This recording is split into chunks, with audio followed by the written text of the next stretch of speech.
사도행전 2장 37절에서 41절까지 말씀 함께 보도록 하겠습니다.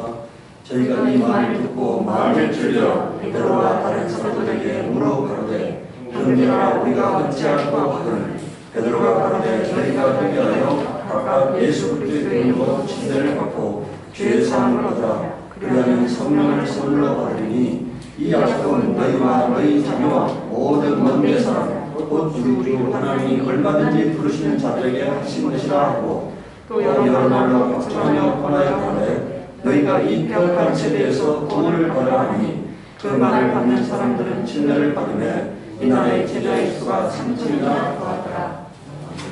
오늘은 그런남의 순서라는 제목으로 하나님의 말씀을 보고자 합니다. 우리가 하나님을 믿기 위해서는 내가 누구인가를 알아야 하는 것입니다. 나를 알지 못하면 하나님을 믿을 수가 없어요. 그리고 믿는다 하더라도 실족하는 인생입니다. 그런데 오늘 수많은 사람들이 뉴스에 보면 나오잖아요. 성도들의 노동력을 착취하고 성도들의 돈을 착취하고 성도들의 성을 착취하는 자기의 유익을 위해서 남을 이용하는 사람들이 되는 거예요. 왜 그렇게 되느냐? 자기를 모르고 하나님을 모르기 때문이에요. 만약에 하나님을 안다면은 도저히 그런 일을 할 수 없는 거예요. 네. 내 영혼이 어떤 사람인가를 알기 때문에. 네. 그런데 하나님을 모르기 때문에 그런 이상하고 망령된 삶을 살 수 있는 겁니다. 그래서 오늘 우리는 내가 누구냐 하는 걸 알아야 하는데 로마서 3장 10절에서 12절에 기록한 바 의인은 없나니 하나도 없다고 말하고 있어요. 그래서 이 말씀 앞에 나는 주인입니다 하고 고백해야 합니다. 하나님 이미 말씀해서 의인은 없다고. 그래서 나는 주인입니다 하고 고백하는 거예요. 깨닫는 자도 없고 하나님을 찾는 자도 없고 다 지쳐 한 가지로 무익하게 되고 선을 행하는 자도 없나니 하나도 없도다. 네. 로마서 7장 24절에 바울은 하나님 말씀 앞에 자신을 비춰보니까 자기가 어떤 자인가 알게 된 거예요. 그래서 오호라 나는 공고한 사람이라고 말하고 있습니다. 이 사망의 몸에서 누가 나를 건져내랴 이렇게 말하고 있어요. 내가 죽게 됐다는 사실을 바울은 내가 죽게 된 운명이라는 사실을 깨닫게 된 것입니다. 그러니까 나에게는 구원자가 필요하다는 것을 알게 된 거예요. 오늘 성경을 통해서 뭘 알아야 하느냐? 나는 죽게 된 자라는 걸 깨달아야 합니다. 나는 주인이고 나는 죽게 된 자다. 멸망할 자다. 나에게는 구원자가 필요하다는 사실을 발견하는 거예요. 그럴 때 오늘 우리가 예수 그리스도를 찾게 되는 것입니다. 그러니까. 두 번째, 예수를 알아야 하는 것입니다. 그러니까 마태복음 26장 28절에 이것은 죄사함을 얻게 하려고 많은 사람을 위하여 흘리는 바 나의 피 곧 언약의 피라고 말하고 있어요. 나에게는 예수의 피가 필요하다는 사실을 깨닫는 것입니다. 성경을 통해서. 예수의 피 속에는 하나님의 생명이 있어요. 그래서 나는 생명이 없는 자이니까. 생명이 없는 자이기 때문에 예수의 생명이 필요하다는 사실을 깨닫는 것입니다. 그래서 오늘 우리는 예수께 나아가는 거예요. 예수 안에 생명이 있습니다. 그 생명이 나에게 필요하다니까. 나는 시한부적 존재예요. 그런데 예수의 생명이 내게 임하면은 내가 영생하는 존재가 되는 거고 하나님 나라에서 하나님과 함께 영원히 살 수 있는 존재가 되는 거니까. 오늘 우리가 그것을 성경을 통해서 알게 되는 것입니다.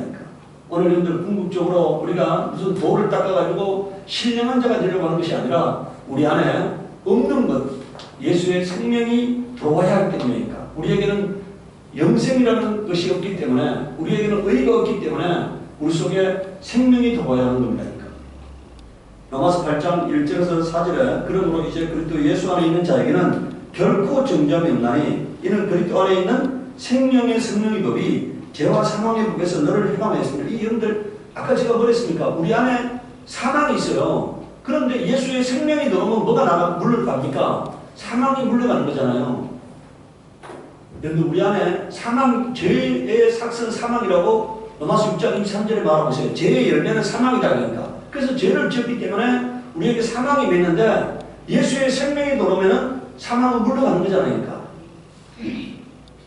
내 안에서 사망을 몰아내고 생명이 임하게 하는데 그게 뭐냐? 예수 그리스도라는 거예요.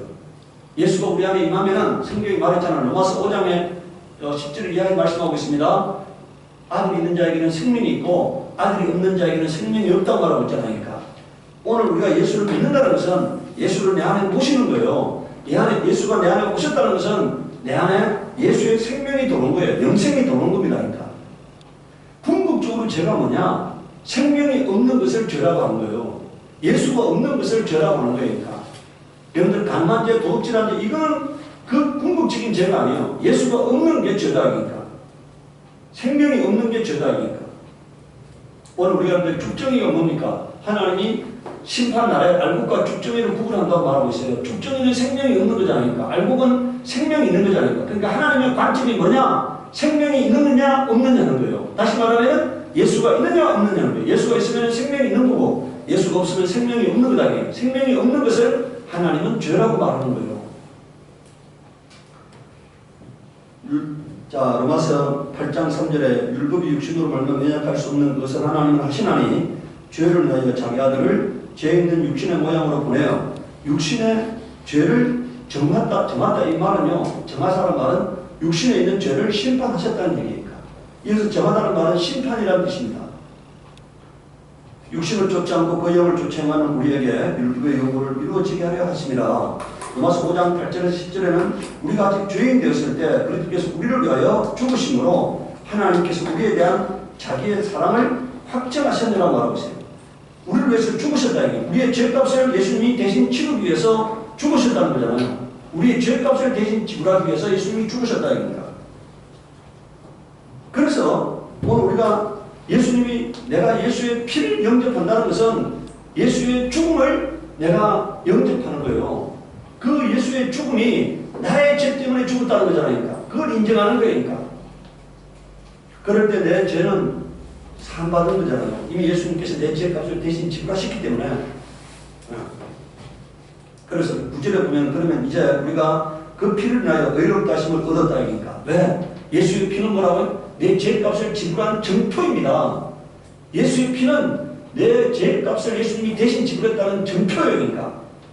그 예수의 피가 있는 자는 뭡니까? 이미 죄가 값을 치른 거잖아요. 그러니까. 죄에 대한 값을 지불한 거예요. 그러니까.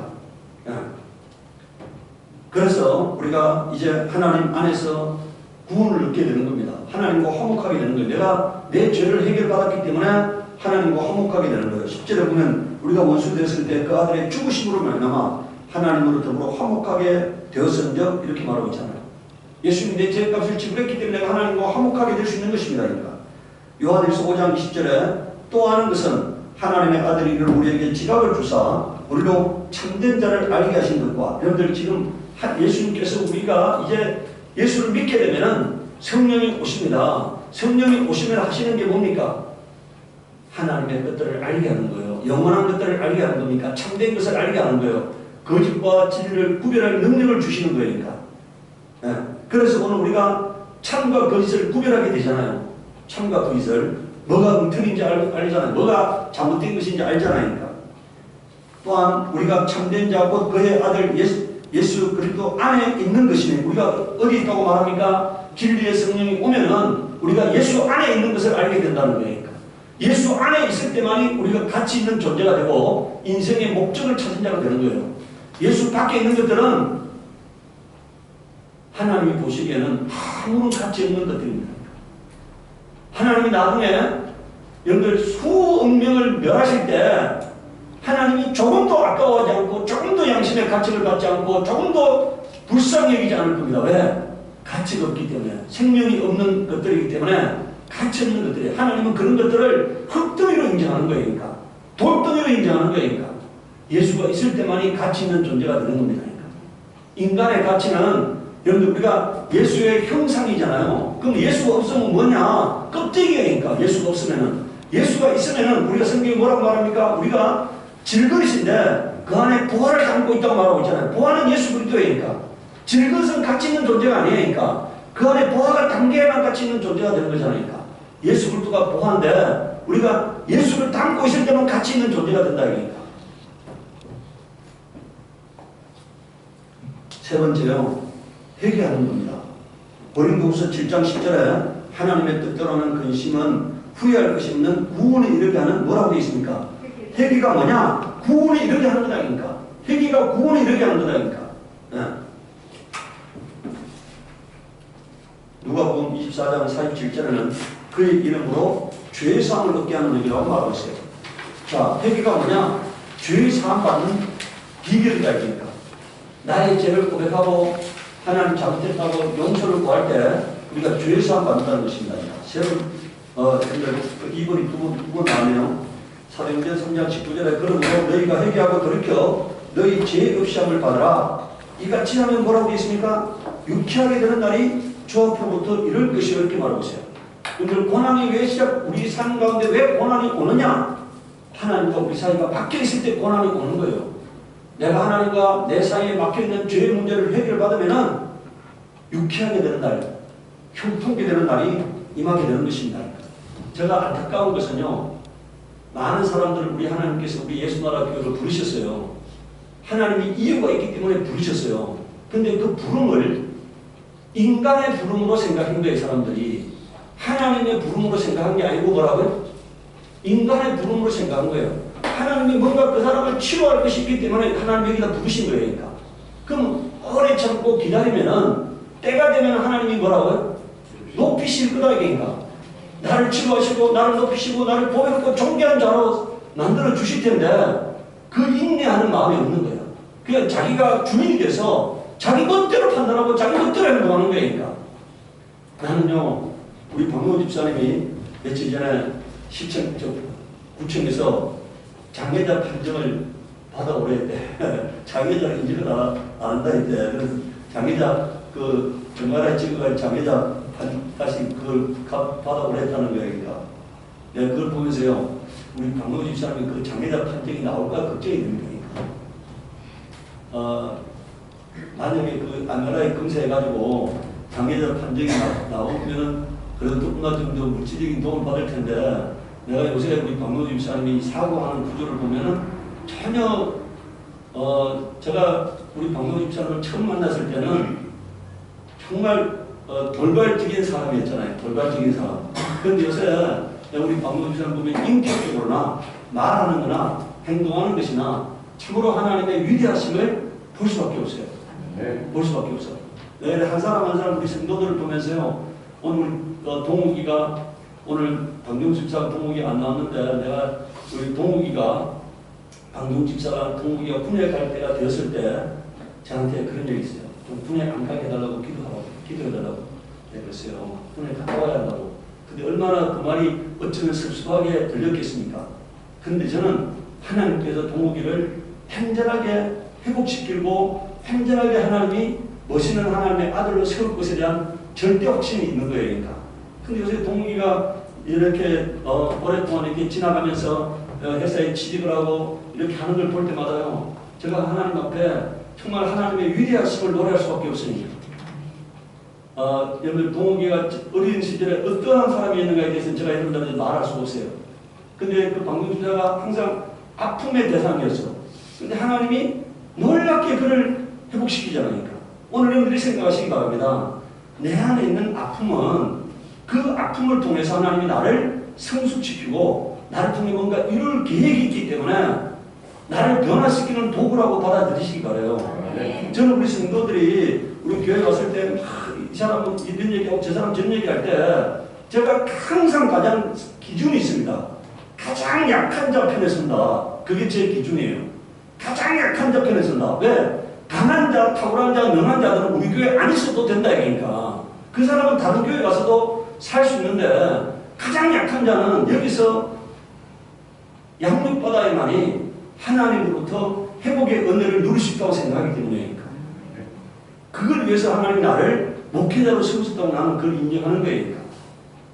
그래서 제가 항상 가장 약한 자 편에서 내가 판단하고 행동하려고 노력합니다. 그러니까. 오늘 이런 우리가 여기에 사도행전 3장 19절을 보시면 그러므로 너희가 회개하고 돌이켜 너희 죄 없이 함을 받으라. 이같이 하면 뭐라고 되어 있어요? 유쾌하게 되는 날이 주 앞으로부터 이럴 것이라고 말하고 있어요. 하나님이 나를 의롭게 만드신 후에는 반드시 아름다운 것들로 채워주실 거라고 믿으시기 바랍니다. 그러니까. 사도행전 26장 20절에 먼저 다메섹이와 또 예루살렘에 있는 사람과 유대 온 땅과 이방에까지 회개하고 하나님께로 돌아가서 회개에 합당한 일을 행하라 선전함으로. 여러분들 뭐라 되어 있습니까? 회개는 하나님께 돌아가는 거예요. 그래서 회개에 합당한 삶을 사는 겁니다. 다시 말하면 하나님의 자녀답게 사는 거예요. 그러니까 그게 회개입니다. 만약에 말로만 교회 가가지고 잘못했으면 해놓고 돌아서가 똑같은 짓을 한다면은 하나님을 우롱하는 거고 하나님을 멸시하는 거고 하나님을 모욕하는 거예요. 그건 회개가 아닙니다. 그러니까 만약에 누구는 자식이 부모한테 와서 잘못했다 해놓고 내가 똑같은 짓을 또 한다면은 그게 여러분들 부모한테 용서를 구하는 게 아니잖아요. 로마서 2장 5절에 다만 내 고집과 회개치 아니한 마음을 따라 여기 뭐라 되어 있습니까? 두 가지 때문에 고집하고 회개치 아니한 마음을 따라 진노의 날 하나님의 진노가 쌓인다고 말하고 있어요. 하나님이 쏟아부을 진노가 쌓인다고 말하고 있습니다. 네 번째요. 우리가 거듭남의 네 번째 순서는 회개했다면 그 다음에 침례받는 거예요. 마가복음 1장 4절에 침례 요한이 이르러 광야에서 죄의 사함을 받게 하는 회개의 침례를 전파하니 이렇게 말했어요. 이 침례가 죄의 사함과 관련되어 있다는 거잖아요. 죄의 사함과.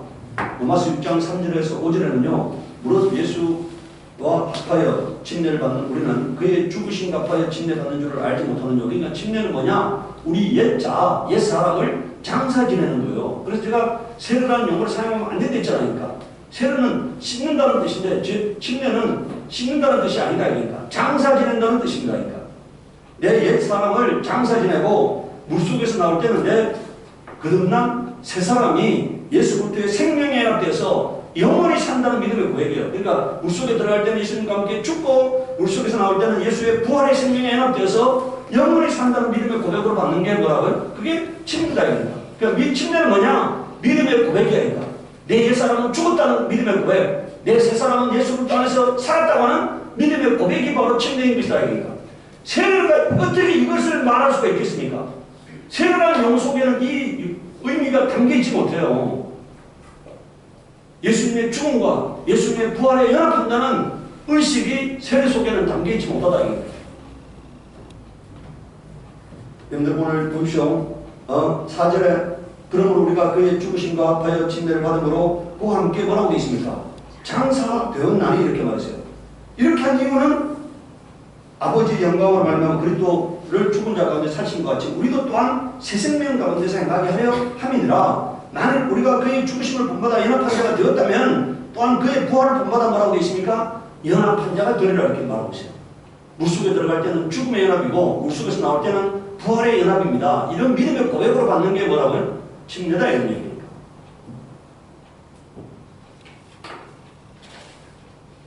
이렇게 침례를 받은 사람은 죄사함을 받게 된다. 회개와 침례를 통해서 뭐라고요? 죄사함의 은혜가 임한다. 여러분들 우리가 침례는 단순하게 물속에 들어갔다 나오는 게 아니라 믿음의 고백이잖아요. 내 믿음의 고백이다. 죽음과 부활에 연합한다는 믿음의 고백이기 때문에 그 믿음을 하나님이 의로 여기시는 거예요. 그 믿음을 가진 자를 하나님은 죄 없다 하시는 거예요. 그러니까 누가복음 5장 20절에 예수께서 저희의 믿음을 보시고 뭐라 되십니까? 믿음을 보시고 이러시되 이 사람아 내 죄의 상을 받았느냐 이렇게 말했잖아요. 그럼 누가 죄상 받는다는 것입니까? 믿음을 가진 자가 죄상 받는다는 거잖아요. 입술로 고백한다고 죄상 받는 게 아니라 뭐라고요? 믿음을 가진 자가 예수의 부활과 예수의 죽음과 예수의 부활에 연합한 믿음을 가진 자가 죄상 받는다 이겁니다. 누가복음 24장 47절에 또 그의 이름으로 죄상을 얻게 하는 회개가 예루살렘으로부터 시작하여 모든 족속에게 전파될 것이 기록되었다고 되어 있어요. 이건 그러니까 다시 말하면 뭡니까? 하나님의 언약이 이미 구약에 약속되어 있다는 얘기입니다. 구약에. 사도행전 5장 31절에 이스라엘로 회개케 하사 죄의 사함을 얻게 하시려고 그를 오른손으로 높이사 임금과 구주를 삼으셨느라. 여러분들 여기 말이 아주 중요한 얘기인데 여기 뭐라 되어 있습니까? 그리스도께서 그를 위하여 사도행전 5장 32절에 이스라엘로 회개케 하사 죄의 사함을 얻게 하시려고 그를 오른손으로 높이사 임금과 구주를 삼으셨느라 이렇게 말하잖아요. 예수가 왕이 되신 이유가 예수가 구원의 주가 되신 이유가 이게 죄의 사함을 얻게 하는 것하고 관련됐다는 거예요. 여러분들 예수가 우리를 위해서 죽으셨잖아요. 그 예수가 왕이시다 그러니까 그 예수가 심판자이다 이런 얘기니까 우리에서 죽으신 예수님한테 심판을 맡기셨다는 거예요. 그러니까 구원을 맡기셨다는 거예요. 그럼 예수님이 어떻게 뭘 기준으로 심판하고 뭘 기준으로 구원하시겠습니까? 자신의 피를 인정하느냐, 자신의 수고를 인정하느냐, 자신의 공로를 인정하는 자를 가지고 의롭다 여기시고 없는 인정하지 않는 자를 불의하시다는 거잖아요. 예수의 수고와 예수의 공로와 예수의 피 흘림을 인정하는 자에게는 하나님이 예수님이 의롭다 하시고 그걸 인정하지 않는 자는 불의하다 하시기 위해서 예수님이 왕이 되시고 왕은 심판자고요. 구원해 주는 구원자잖아요. 가랴서서 3장 13절 14절에 그리스도께서 우리를 위하여 저주를 받은 바 되사 율법의 저주에서 우리를 속량하셨으니 기록된 바 나무에 달린 자마다 저주 아래 있는 자라 하였습니다. 이는 그리스도 예수 안에서 아브라함의 복이 이방인에게 미치게 하고 또 우리로 믿음으로 말미암아 성령의 약속을 받게 하려 함이라고 말하고 있어요. 예수께서 왜 저주 받으셨느냐? 모든 인류에게 구원의 기회를 주기 위해서 저주 받으셨다는 거예요. 모든 인류에게.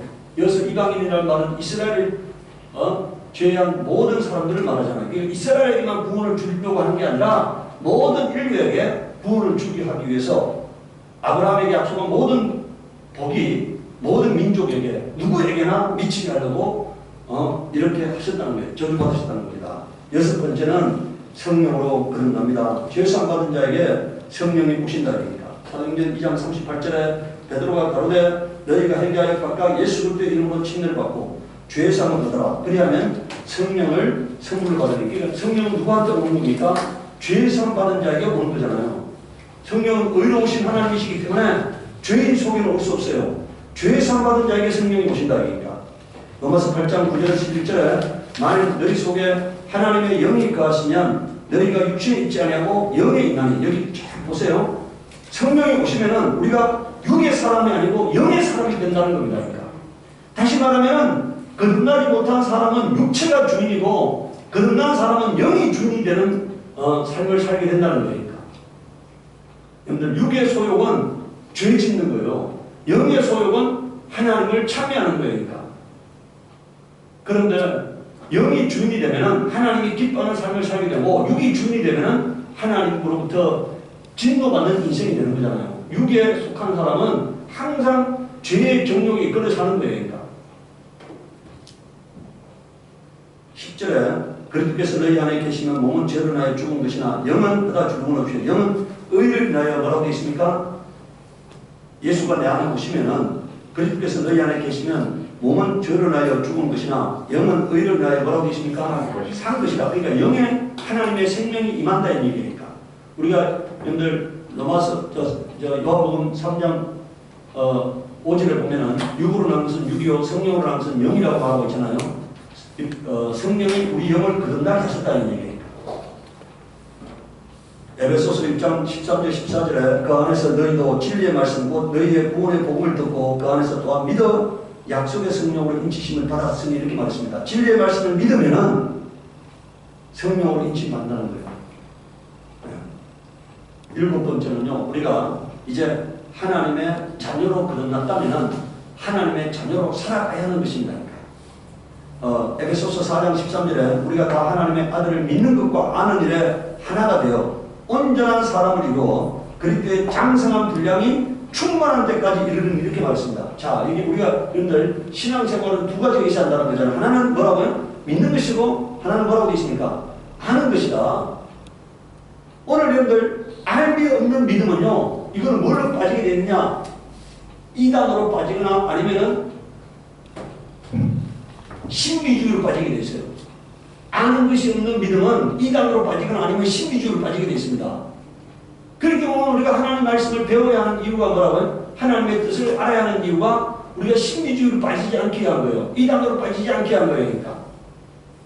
저는 하나님이 저에게요, 젊은 날에 법을 깊이 바라볼 수 있는 안목을 주셨잖아요. 아주 그야말로 정통으로 법의 원리를 깨닫는 하나님이 법의 전체를 관통하는 그런 하나님이 지식을 줬어요. 그 지식으로 성경을 바라보게 했어요. 그렇기 때문에 제가 일생 동안 이상한 얘기를 하지 않습니다. 그러니까. 왜냐? 근본이 뭔지를 알기 때문이니까.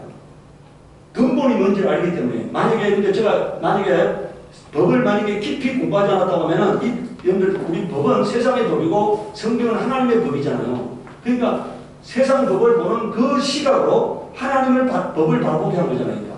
근본이 뭔지를 알아야 하는 거예요. 오늘 근본이 뭔지를 모르는 사람들은 가지를 근본이라고 이해하고 되고 잎사귀를 근본이라고 이야기하는 거예요. 그러다가 이상한 방향으로 흘러서 자기도 멸망하고 남도 멸망시키는 거잖아요.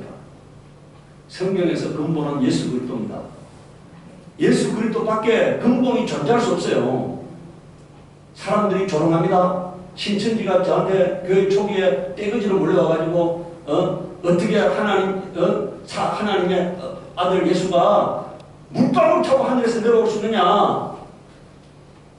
그게 안 믿어지면은요, 구름 타고 오신다는 말씀이 안 믿어지면은 그것은 인본주의로 가는 거예요. 아니 여러분들 신이 하늘에서 내려오는데, 하늘과 땅을 지으신 그 전능자가 내려오는데 여러분들 물방울이라고 못하고 내려오겠습니까? 구름을 못하고 내려오시겠냐고. 그걸 못하는 신이 아니죠. 그러니까 우리는 인간을 믿는 게 아니라 뭐라고요? 전능하신 하나님을 믿는 거니까. 그 전능하신 하나님의 능력으로 이 땅에 예수님이 오시는 거예요.